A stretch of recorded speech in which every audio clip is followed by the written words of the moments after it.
guys, manglakaw na sa mi guys. Kay dira gud sa kana na ay around the corner guys, manglakaw mi na lami atuon. Bitaw na mi paliton sa Kmart. Kmart lang gud kay mura may atong ma-afford. Mura ni atong ma-afford, di ba? Sa Kmart. Bitaw gabing dako na unsa na oras alas 7, daling alas 6:30. Mura mag-open na good kana bitang lahi diri ang mga shop guys kay kanang ang ubang mga shop closed na pero ang Kmart open pa na sila mo nang pwede ra gyapon kang motoy nga rong oras sa bisag 7 o'clock na siya 7 o nearly 8 isn't it nearly 8 you can kung naa kay gusto paliton sa kuan pwede ra ang Kmart pagtuon nimo niya. Anyway, kami doon ra mami sa Kmart mo na sorry lagi apon. Init man yapon diri. Hapit na ang kanang na ay 8 o'clock.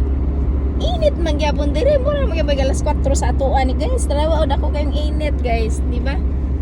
Makita niyo dako kayong init. Init kayo. Diyos ko Lord, unsa naman eh. Di ba? Mga to lagi mi guys kay nakoy kanang ni-request ang akong anak nga naa siya gusto ipapalit nya.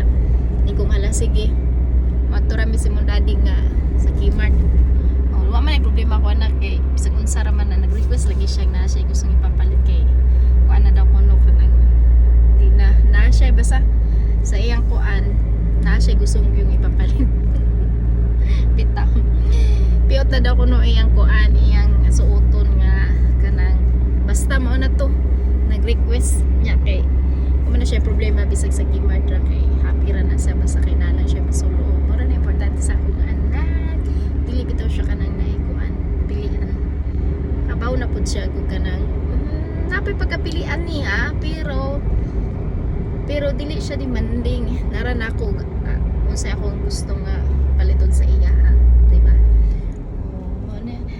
na haduol na mi diri guys pero kay init ang dako hapit na gid hala unsa ka ning shop diri darling no ha this one no what do you think I'm wondering what's the shop down there naibag-ong gitukod ana nga shop day dia naibag-o unya bati asa kuan oy walang ngit